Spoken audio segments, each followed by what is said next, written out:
La mort de Gabriel Nandjib nous enseigne beaucoup de choses. Je dis la mort de Gabriel Nandjib nous a enseigné beaucoup de choses. Je vais dire ceci. Il ne faut pas qu'on dise qu'il parle encore mal, bien sûr, remonter.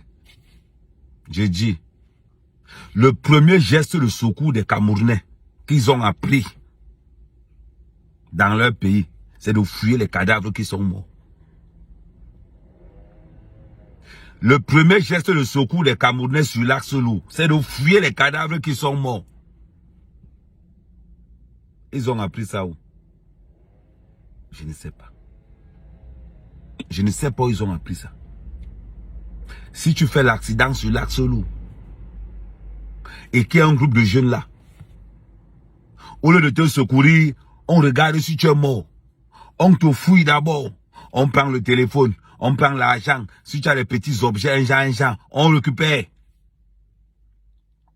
Voilà ce qu'on les a enseignés sur les routes de notre pays.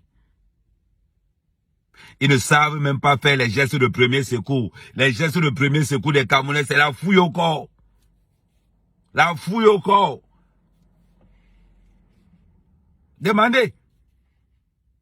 Demandez à ceux qui ont été victimes sur l'axe lourd. Demandez à ces gars qui ont été victimes sur l'axe lourd en leur demandant que quand vous faites l'accident sur l'axe lourd, quels sont les premiers gestes de secours que les populations locales situées sur l'axe lourd font en première position? Ils vous fouillent. Ils récupèrent tout ce que vous avez sur vous. Si vous avez une seule lueur d'espoir que vous allez vivre, vous allez mourir. Vous allez mourir. C'est la vérité. On a passé tout le temps à l'école primaire. On a passé tout le temps à l'école publique, au collège, au lycée. Et ces gars-là vous fouillent quel qu'en soit leur niveau scolaire. Demandez, on va vous dire. L'État n'a jamais fait aucune sensibilisation de toutes les familles qui sont sur l'axe lourd. Des gestes de secours.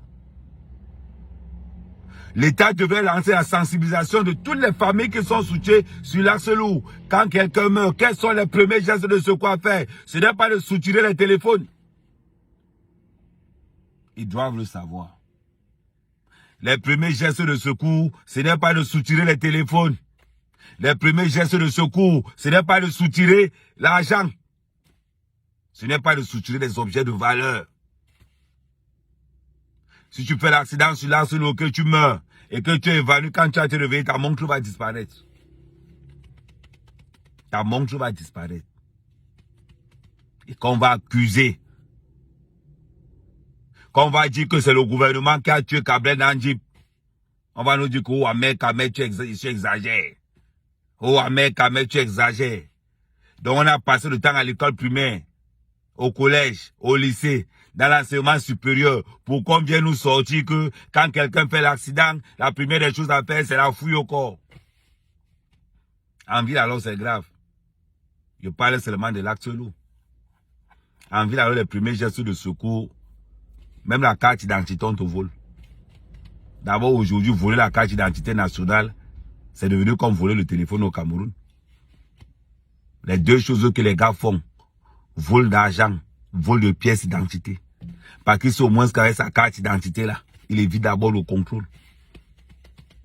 On n'a jamais parlé de ça. Le gouvernement n'a jamais sensibilisé les jeunes Camerounais.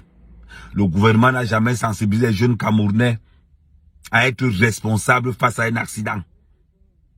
Le gouvernement n'a jamais sensibilisé les jeunes Camerounais que lorsqu'il y a un accident, au lieu d'aller fouiller l'argent, au lieu de ramasser les choses dans la voiture, si tu fais l'accident au Cameroun et que tu as la marmite de maniam nourriture dans la voiture, tu ne trouves plus. Tu ne trouves pas les pièces d'identité. Vous ne trouvez rien. C'est-à-dire que si tu as payé tes bâtons de manioc et les avocats, tu mets dans la voiture. Quand il y a l'accident au Cameroun, mon frère, quand on va venir, quand la police va arriver, il n'y aura plus les bâtons de manioc.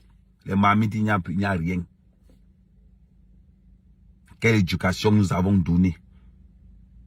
Quelle éducation nous avons reçue pour être aussi maléfiques? aussi satanique. Voilà pourquoi dans l'axe l'eau du Cameroun, voilà Yaoundé. Dans l'axe l'eau du Cameroun, centre-ouest, un peu partout dans tout le Cameroun, ils ont le même réflexe. On dirait qu'ils ont été à la même école. Ça veut dire que quand quelqu'un meurt, la première des choses qu'on fait, on vérifie d'abord si la personne a des choses sur lui qu'on récupère. C'est décevant, c'est malheureux.